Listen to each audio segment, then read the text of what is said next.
TMC to the front of the stage, because y'all out here defending the girl that unalived her mom and trying to villainize the man that she cheated on, had a baby on, and everything else. Would your mouth not be unhinged if Gypsy Rose cheated on you, had a baby on you, and you gonna put out these posts? Y'all know better than that. Y'all out here trying to TMZ. Get your stuff together, because I'm sick of y'all. I'm really sick of y'all. Y'all really do anything for a post or some clicks. Worry about Diddy and Gypsy. They're the real criminals. Ryan Anderson ain't out here unaliving his mama. His mama love him. His mama's alive. Everybody else alive. Gypsy's the one unalived her mom and got the autistic man looking like the villain. Let's be for real. Stop playing tops. Gypsy Rose Blanchard is out here dropping YouTube links like she didn't just finish publicly melting down over Ryan Anderson. She and Ken have officially launched a family vlog called Magic in the Chaos. And child, that chaos part, it's definitely accurate. It's definitely given accuracy. Nothing else she's done has given more accuracy than that. They're branding it as raw, real, and unfiltered, but let's be honest. This isn't about healing. It's about monetizing this mess, because I heard she allegedly can't monetize on a TikTok anymore. A brand new baby, a fresh relationship reboot, and all the tension with her ex-husband, and now a soft launch on a family YouTube channel? I definitely know a YouTube queen setup when I see one. She's not building peace. She's building a playlist. The channel title should have been The Magic and the Monetization, okay? Because we know that's what it's about. But y'all, just stay tuned, stay seated, and don't blink, because you know Gypsy, at this rate, her next upload might be a family vlog, a brand deal, a courtroom update. We never know. Because with her, we can't predict nothing, and you know that. Gypsy Rose Blanchard just posted a whole statement saying the drama's over and that chapter's closed, and the comments about Ryan will no longer be allowed. Sis said this is a space for growth, positivity, and moving forward after she's been dragging Ryan for filth on TV and TikTok for weeks. She literally filmed herself crying over him exposing text messages, posting subliminals, and now that she's soft-launched a baby and a vlog, and Ken as Aurora's father, suddenly we're turning the page? No, ma'am, you wrote the book, ripped out the pages, and blamed the editor. Really? Ryan wasn't the one airing out private conversations. He didn't go live with breakup trauma. She did, okay? Let's be clear. It's not about hating growth. Everyone deserves a space of peace. But don't use positivity as a filter when you're trying to rewrite the entire narrative.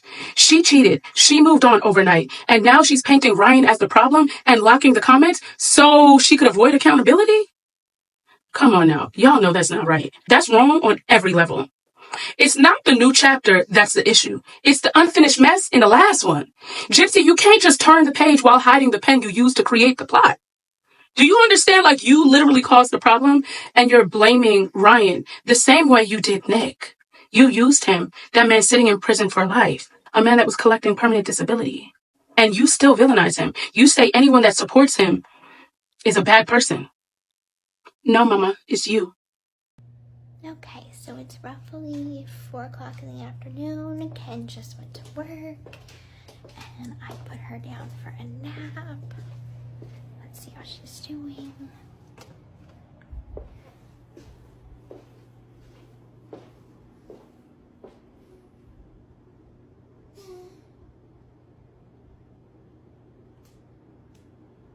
Sleeping soundly.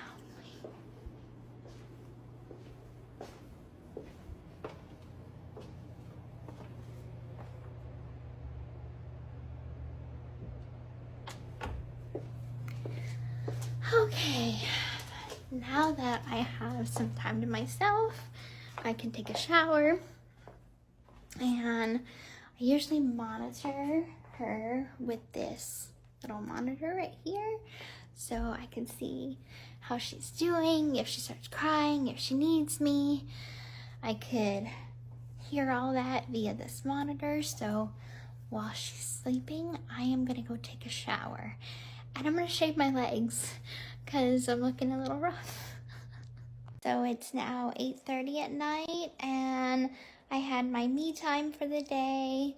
I even had time to color my hair because it's too expensive to get it done professionally. So I just ordered some box dye and did it myself. And I took a nice shower, got some housework done, and it was feeding time. So I just fed her and now I am rocking her to sleep. So this part of me having some alone time is some self-care, which I have been lacking in.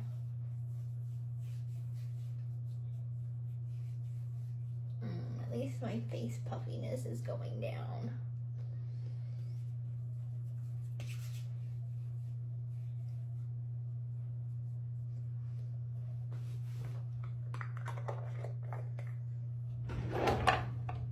Ooh. You know, I have not done my nails in a long time. I think I may paint them.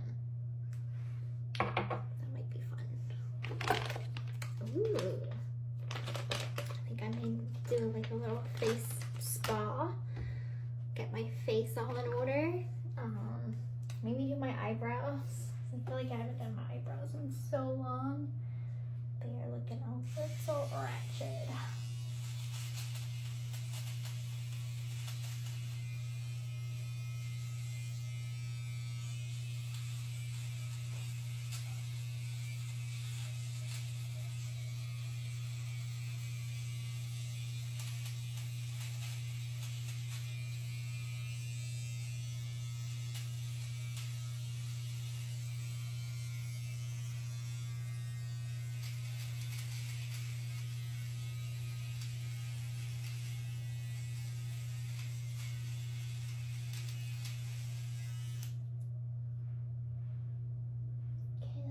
Better. Looks much better. Oh my god, how long have I been growing that? I feel like hormones throw everything out of whack.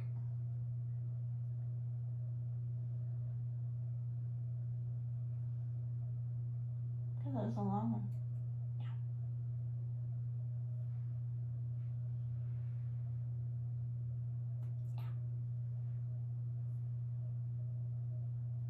I appreciate when I can do this.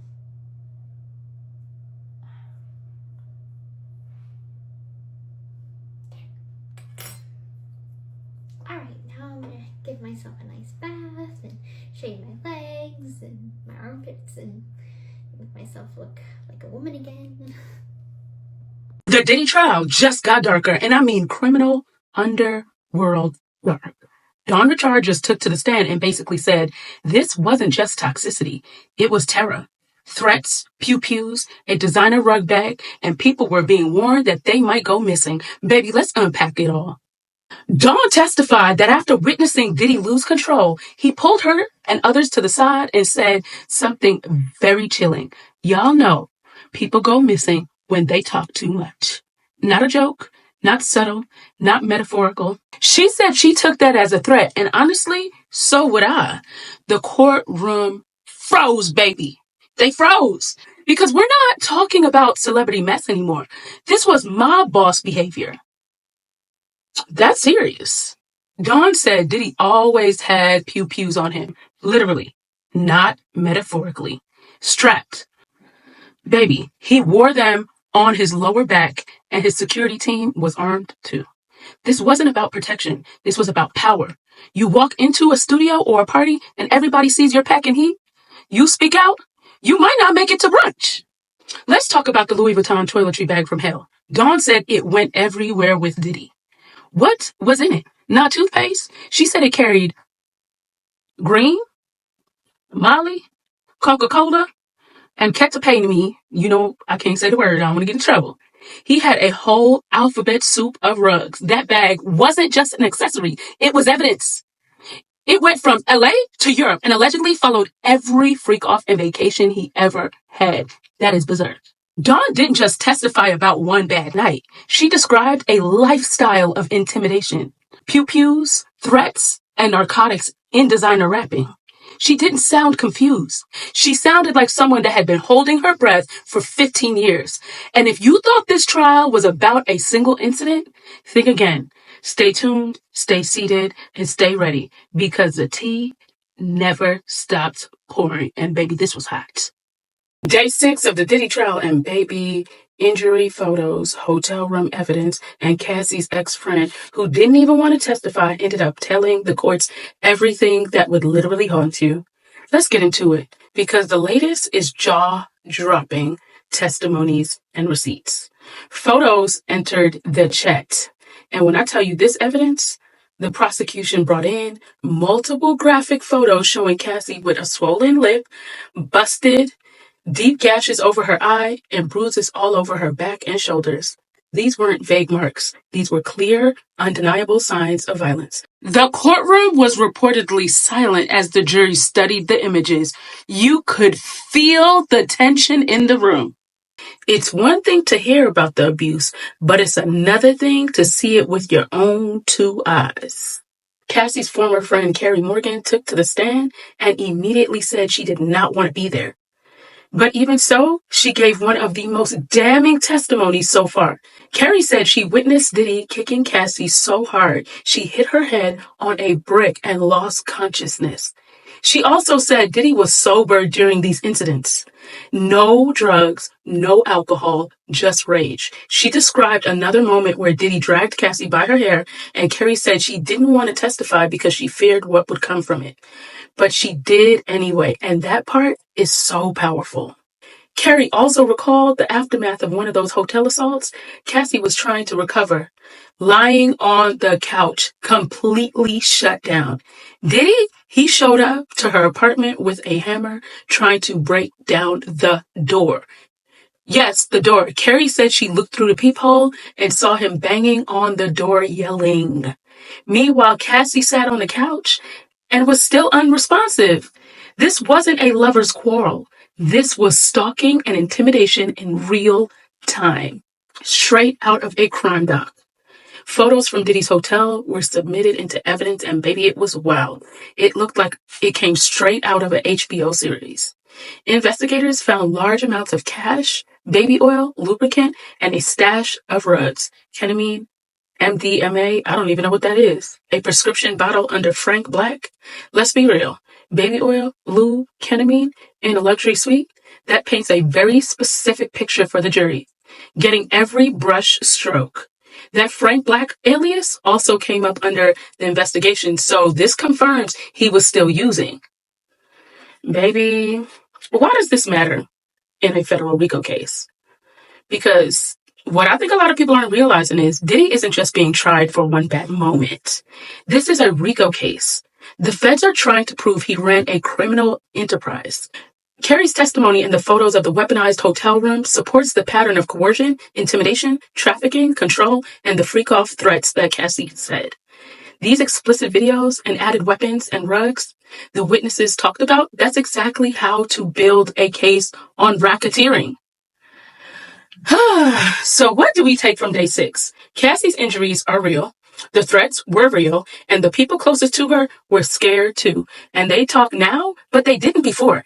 And Carrie Morgan didn't want to testify, but she did. And it changed everything. More witnesses are still lined up, and the prosecution is building their case brick by brick. Stay tuned, stay seated, and stay ready, because baby, this tea never stops pouring. And it's not even just tea now, it's federal. Day 7 of the Diddy trial, and baby, it is getting juicy. His ex-assistant just spilled all the beans on everything. Rugs, blackmail videos, and a gun showdown with Suge Knight. Could you believe that? Yeah, let's get into it.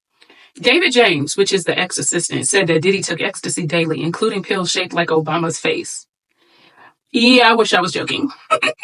He described Diddy bopping, where Diddy would get lit off of ecstasy and Ciroc and dance wildly at parties. This is for real. But here's the kicker. These parties were filmed, and Diddy allegedly kept the footage as leverage. Yup, blackmail. If people crossed him, he would use it. That's diabolic. How did you turn in your own evidence against yourself? Tell me. I want to know. James also testified about the 2008 incident at Mel's dinner in LA.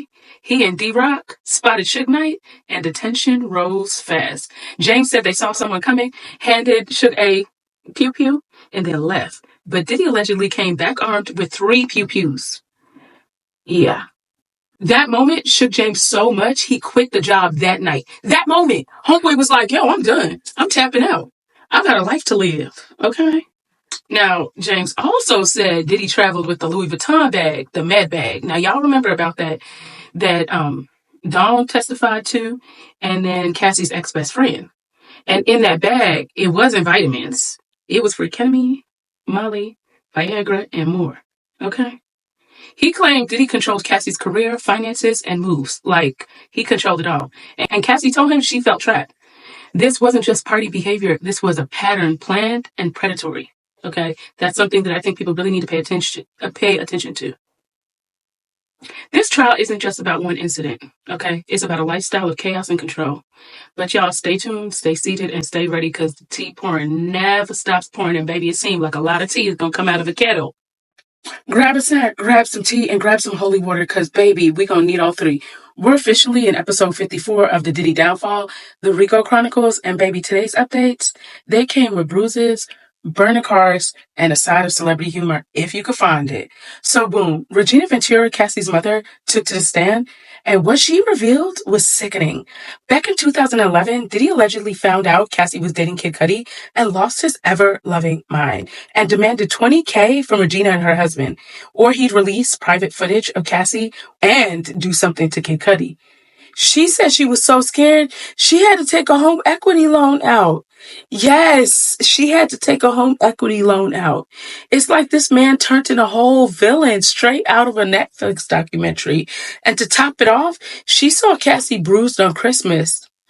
She took pictures, and that's a mother's first-hand testimony, not hearsay.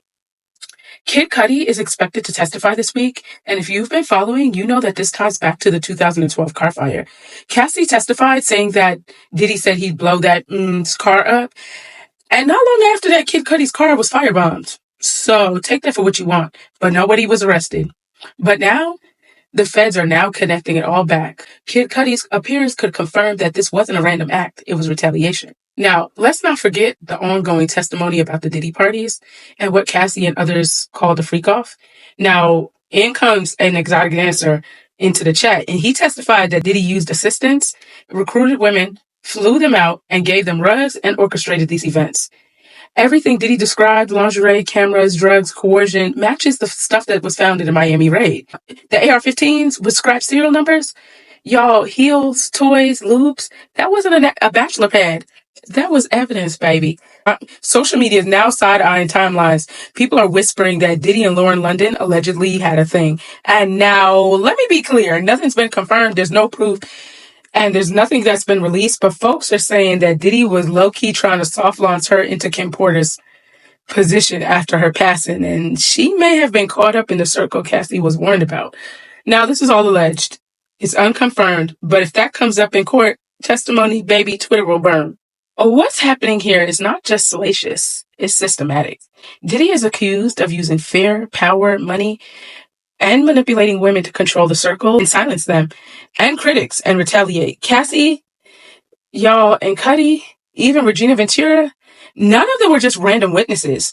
They were all a part of a documented pattern. This is no longer just about one person. The feds are stacking receipts like CVS receipts, and you know that's long. So whether you're here for trial tea, the celebrity mess, or just wondering if Diddy's career is officially done, let me tell you, this is only mid-season drama. We've got more witnesses, more receipts, and more possibilities. Even more famous people that could be tied up in this mess. So stay tuned, stay seated, and stay ready, because, baby, the tea pouring never stops. It's boiling, and the feds got the pot, okay? Day 3 of the Diddy trial, and Homeland Security said, we're not just investigating, we're airing this out like laundry in the Bahamas. They came out with boats, guns, lube, and receipts. But y'all, just grab a snack, grab some tea, and grab some holy water, because, baby, we are really going to need all 3. Agent Gerard Gannon came back on the stand like, let me run that chaos back for you one more time, okay? The feds pulled up with 90 agents, a boat, and vibes straight out of CSI RICO edition. Inside of Diddy's Miami mansion, they found a loaded Glock AR-15 with parts of the serial number actually scratched off, ketamine, MDMA, and a $100 bill that tested positive for cocaine. Like, who's out here snorting Benjamin Franklin? I want to know. The courtroom pics showed enough lube, ropes, and toys to start a haunted X-Dungeon franchise, okay? That's how bad this was. And one of the bags was Gucci because, of course, we know Diddy's not committing any felonies without fashion. Pills, mystery powders, dollar bills with residue, and vibes that scream you had to be there, but I'm glad I wasn't, okay? It's giving Freak Off Starter Pack Deluxe Edition, okay? Now, yes, baby. Dr. Hughes, aka the psychologist from Death versus Her trial, yeah, she's about to show up in the courtroom and talk about the trauma, the coercion, the manipulation, and turn that courtroom into a TED Talk. And when she testifies, somebody's getting dissected with clinical precision. And baby, the cuts will sting. She's not here for vibes. She's here for evidence backed by actual science. And y'all, that part should be scary for him. So let's tally it all up. Designer X toys, guns with no serial numbers, designer drugs and designer bags, Homeland Security pulling up like the Fast and the Furious felony edition, a trauma expert with a PhD. Oh, he's guilty, like guilty. This is no longer just tea. It's a boiling pot of crime stew, okay? And we're on day 8. So stay tuned, stay seated, and stay ready because, baby, the tea pouring never stops. And remember, this tea pouring is federal. And it's a cattle. Day 9 of the Diddy trial, and this one is messy and weirdly sponsored by baby oil, okay? This gets really wild. So we've got a hotel room concierge who doubled as a freak-off cleanup crew, an exotic dancer named The Punisher, who's confused as to why he's even here, and a psychologist breaking it all down. So buckle up. Now, Diddy's former assistant, who is George Kaplan, testified he was literally hired to set the mood. Like for the freak-offs. Candles, check. Lube, check. Baby oil, check. And you know you can't forget the trauma, so check that. He used an alias, Frank Black. Y'all remember the pill bottle. Because nothing screams I'm trying to be discreet like choosing a man with a name that definitely fits someone with a trench coat and secrets. Okay? Oh, and after the parties, Kaplan said he had to clean up like a crime scene janitor from Netflix. That's how wild it was.